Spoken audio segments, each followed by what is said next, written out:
오늘은 특별히 그 애청자, 지나가던 애청자 한 분이 마치 관계자처럼 입고 있는 분인데요. 오셨습니다. 오늘 같이 진행해 주시겠습니다. 네. 반갑습니다. 네, 사실 제가 요즘 데이트 폭력에 관심이 좀 많아가지고 네네. 그 부분에 대해서 문제를 좀 같이 얘기해보면 좋을 것 같아서 왔는데요. 네. 요즘 뉴스에서 데이트 폭력을 되게 자주 접하고 있잖아요. 최근에는 그렇죠. 유명 야구 선수가 여자친구를 폭행했다는 뉴스도 제가 봤거든요. 네. 그래서 먼저 이제 궁금한 게 데이트 폭력 처벌하는 이제 별도의 규정이 있을까요? 데이트 폭력이라는 것 자체가 폭력으로 이제 구별되어 있지는 않아요. 다만 이제 이 폭력이라는 것이 데이트 과정에서 일어났다고 해서 데이트 폭력이라고 이제 칭하기는 하는 건데 네. 사실 일반적인 폭력하고 뭐 폭행하고 동일합니다. 네.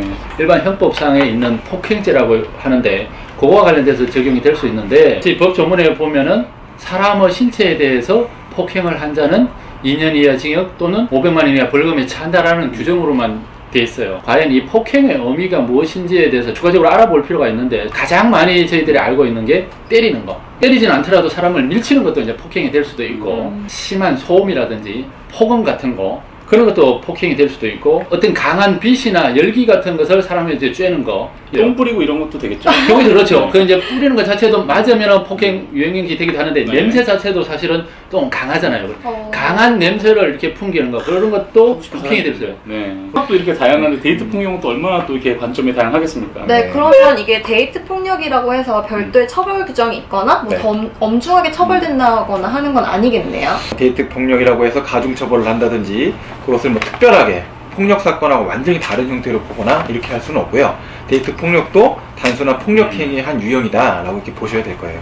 드라마에서도 이제 아까 말씀하신 그런 중에 여러 가지 이제 방금 말고 여러 가지 폭력의 유형이 나오는데 좀 이렇게 경미한 느낌의 폭행이들이잖아요. 그래서 네. 드라마에도 나오는 것일 테고 예를 들어서 상대방의 뭐 이제 싸다구를 이렇게 날린다거나 네. 어깨를 좀 밀친다거나 그런 이제 어떻게 실질적으로 이제 법정에서 적용될 수 있을까요? 폭행 또는 상해죄라는 규정이 있고 흉기를 가지고 위협을 했으면은 특수 협박이라는 죄도 되고 흉기를 가지고 이제 상처를 입히는 상해를 입히게 되면은 특수 상해죄라는 게 되고 네네. 꼬집는 것도 이제 폭행이 될 수 있고 힘껏 움켜잡는 거 이런 것도 이제 폭행이 될 수도 있습니다. 또는 이제 상대방이 원하지 않는데 이런 실체적인 접촉을 하게 되면 경우에 따라서는 이런 행위들은 강제추행죄라는 죄도 될 수도 있어요. 그렇죠. 그리고 이제 또 성관계를 함에 있어도 원칙적으로는 자율적인 의사에 의해서 해야 되는데 원하지 않는 사이에서 성관계가 되면 이런 뭐 강간이라든지 그런 문제도 좀 될 수도 있습니다. 구체적으로 어떤 행위인지에 따라서 여러 가지 뭐 형량에 좀 차이가 있기는 하는 건데 폭행 상해 같은 경우는 7년 이하 징역으로 되어 있고 특수 협박죄 같은 경우도 7년 이하 징역. 근데 특수 상해죄 같은 거는 1년 이상의 징역으로 또 되어 있더라고요. 아주 좀 중하게 처벌을 하기도 합니다. 그렇죠. 그리고 강제추행이나 강간죄 같은 경우는 3년 이상의 유기징역에 처하도록 이렇게 법에 규정되어 있어서 어떤 종류에 따라서 이런 형량들이 좀 많이 차이가 있는 것 같습니다. 그 데이트 폭력이라고 하면 아무래도 폭력이라는 단어가 들어가서 그런지 좀 막연하게 상대방이 물리적인 힘을 행사했다 이렇게 생각하기 쉬울 것 같거든요. 네. 좀 구체적인 사례들이 있을까요?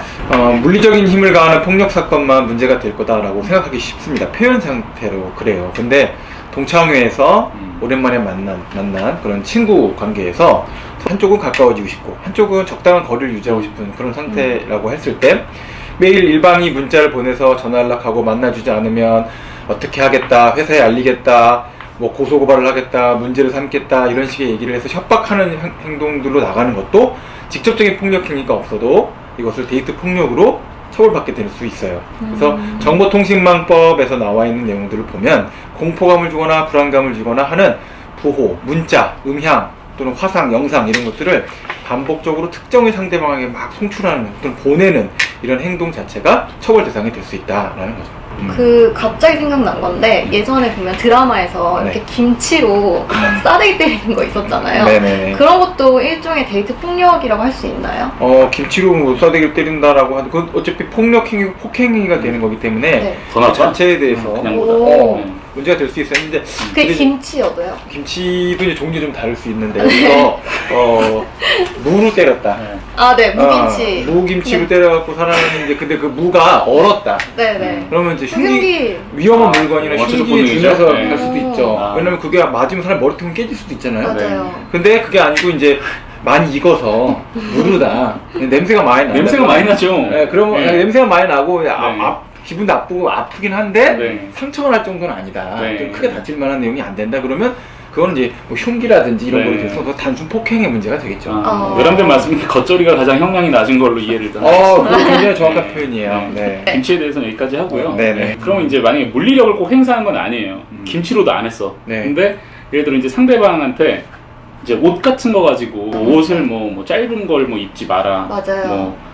뭐 누구 만나냐, 여자면 안 된다, 혹은 뭐 남자면 안 된다. 맞아요. 뭐 이런 식으로 이제 행동에 강요를 통해서 제약을 한다. 뭐 이런 것들도 걸려면 걸 수 있을까요? 최근에 제가 들었던 것 중에 요가 선생님이 남자라고 요가를 하러 가지 말라고 했대요. 네. 단순하게 이제 말로뭘 하지 마라, 간섭하고 그런 것 정도로는 사실 이게 폭행이나 다른 어떤 처벌하기는 좀 어렵다고 보여져요. 그러니까 예를 들어서 근데 입장, 만약에 네. 예, 그걸 네가 하지 않으면 내가 어떻게 할 거야? 그치. 라는 식으로 하게 되면 수반되는 당연히 액션이 뭔가가 있을 수 있으면 있겠네. 이게 뭐 협박죄라든지 그런 걸로 좀 나아갈 수는 있을 것 같아요. 그러면 좀 더 나아가서 이것도 마찬가지로 때리진 않지만 뭐 음. 고함을 지르거나 욕설을 하거나 음. 해서 위협을 줄 수 있잖아요. 이거 가끔 굉장히 저기 무서운데. 밤에 볼 수 있어요. 예. 네. 길거리 지나가다 보면. 맞아요. 예. 특히 크리스마스 이럴 때 엄청 네네. 많이 보는데 이런 거는 어떻게 몸에 접촉이 있어야지만 폭행이 되는 건 아니에요.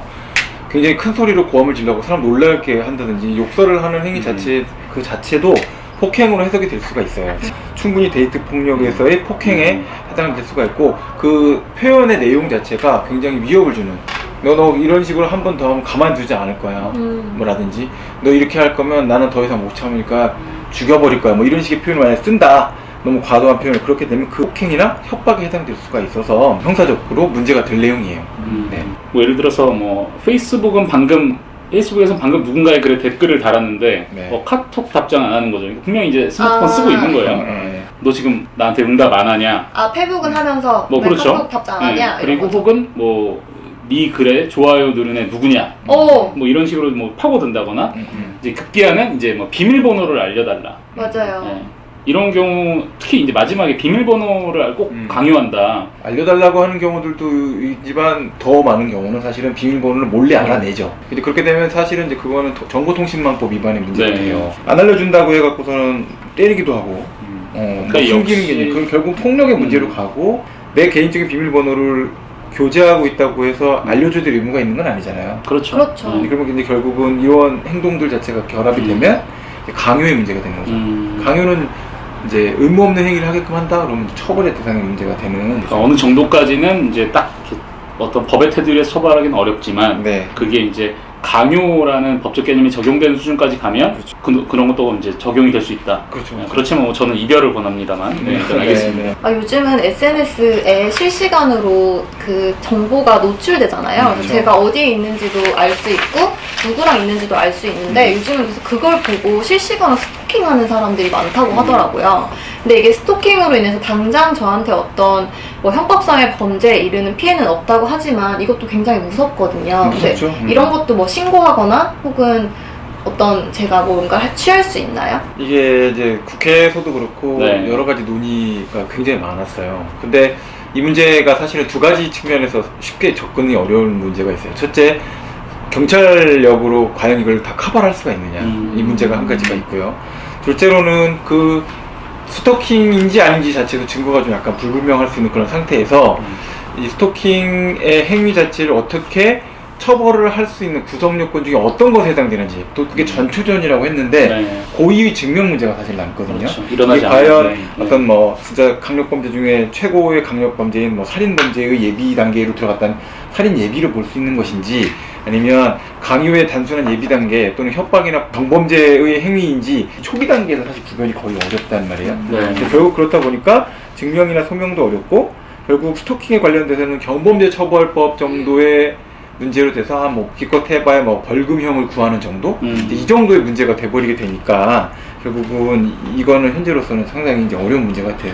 결국 아직까지는 본인이 해결을 해야만 하는 그런 문제로 그건 굉장히 안타까운데, 네. 왜냐면 만약에 사귀던 사이에서 스토킹이 일어났다고 하면, 그쵸. 사실 집도 알고, 회사도 알고, 제가 누구를 만나는지, 어딜 가는지 다 알고 있잖아요. 그쵸. 심지어 가족들까지 알 수 있는데, 그쵸. 그렇게 되면 나쁜 마음을 먹게 되면 충분히 위험할 수 있다고 보거든요. 그쵸. 그럼 아까 말씀하신 스토킹의 증거를 모은다면 어떤 네네네. 것들을 모을 수 있는 거예요? 일단은 이 스토킹 관련돼 갖고서는 이제 뭐 접근금지 가처분 신청이나 뭐 이런 것들을 이제 할 수도 있고 한데 접근금지 가처분도 사실 법원이 상당히 좀 엄격한 기준을 갖고 근거가 있어야 되잖아요. 네, 그런 식으로 적용해서 운영을 하고 있는 상태가 되다 보니까 어떤 증거가 좀 그래도 이렇게 작동할 수 있어? 문제가 생길 것 같으면 112 신고를 하시는 게 아. 도움이 될 수가 있어요. 112 신고를 하게 되면 네. 음성 파일이 이제 112 센터에 녹음이 다 되거든요. 그리고 접수 기록이 다 증거로서 사실 남을 수가 있어요. 그러면 접근금지 가처분이나 이런 것들 신청을 할 때 그런 기록들을 정보 공개를 통해 갖고 네.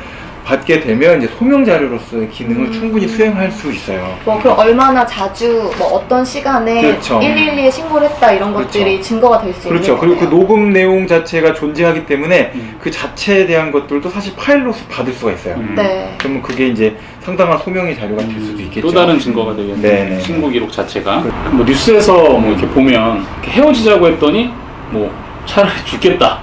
스스로 네. 자해하는 네. 거. 자기 맞아요. 자해하거나 뭐 아니면 네가 죽어라. 네. 상대방을 가해하거나 뭐 이런 경우가 다 존재하잖아요. 네네. 계속 꼭 너 나하고 사귀어야만 된다라는 취지로 계속 심리적 압박을 가는 정도가 돼버리면 네. 어떤 협박죄나 그런 것은 좀 될 수 있을 것 같은데 단순하게 자신에게 뭐 자해를 한다든지 나 죽겠다라고 하는 정도로서는 어떤 죄가 되기는 좀 어려울 것 같아요. 본인은 전혀 그럴 의도가 아니었는데 조금 악의적으로 저 사람이 데이트 폭력의 가해자다라고 신고하거나 혹은 네. 내가 물리는 경우도 생길 것 같거든요. 그렇죠. 요즘에 왜냐면 이게 너무 이슈니까. 그렇죠, 그렇죠. 네. 그런 경우는 어떻게 해야 되나요? 그럴 경우에는 그 현장에서 일방적으로 이탈을 한다든지 괜히 겁을 먹어서 도주를 한다든지 또는 흥분해서 출동한 경찰관을 폭행하거나 또는 너무 격렬하게 항의를 하는 억울해서. 네, 그런 행동을 하는 것을 피하셔야 돼요. 왜냐면 해당되는 사안에서 현장을 이탈해버리고 도주를 했다고 하면 그 상황은 출동한 경찰관의 입장에서 정리가 될 때 주로 신고한 사람 입장에서 정리가 다 돼버릴 거예요. 그러니까 신고한 사람 입장에서 바람직하지 않고요. 그다음에 경찰관을 폭행하거나 경찰관에게 협박을 하거나 하는 행동을 하게 되면 그 행동은 공무집행 방해 죄가 될 수도 있고 공무집행 방해 치상죄가 될 수도 있어요. 이런 문제가 돼버리면 현장에서 현행범으로 체포가 될 수도 있거든요.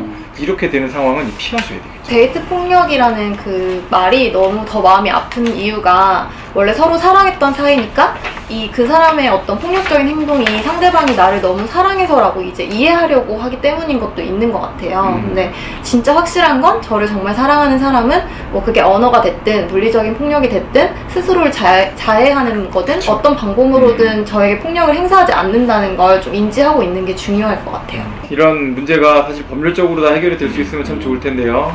그 문제와 관련해서는 사실 여러 가지 좀 공백이 존재해요. 그래서 데이트 폭력 문제로 사실 고민하고 계시다고 한다면 이게 과연 사랑일까에 대한 문제에 대해서 어떻게 보면 데이트 폭력의 문제는 가해자도 피해자도 훨씬 더 좋은 방식의 사랑에 대한 것을 이해하고 있다면 하지 않을 수 있는 행동들을 선택하는 거니까 혹시라도 데이트 폭력 문제로 해서 고민하는 분이 계시다면 물어보시면 저희가 도움이 되드릴 수 있도록 더 노력을 하겠습니다. 그러니까 오히려 이제 지금 뭐 정리하자면 이런 것 같아요. 데이트 폭력이 현재 이제 대한민국의 법에서는 데이트라는 단어를 지우고 생각을 해야 될 것 같아요. 그렇죠. 데이트라는 걸 지우고 이 관계를 지웠을 때 이게 폭력에 해당하는가 이걸로 하면은 그래도 좀 이제 좀 명확해지는 부분이 있는 것 같고요. 네, 혹시 내가 지금 당하고 있는 게 데이트 폭력인지 아닌지 헷갈리신다면 언제든 편하게 유튜브에 댓글로 달아주시면 답변해 주실 거예요. 네, 해드릴게요. 네.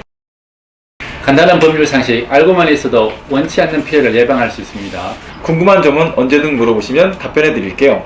미리 알아두면 좋은 유익한 법률 상식 미리 좀 알려주지가 궁금하시다면 구독, 좋아요, 알람 설정은 사랑인 거 아시죠? 다음에 또 만나요. 안녕.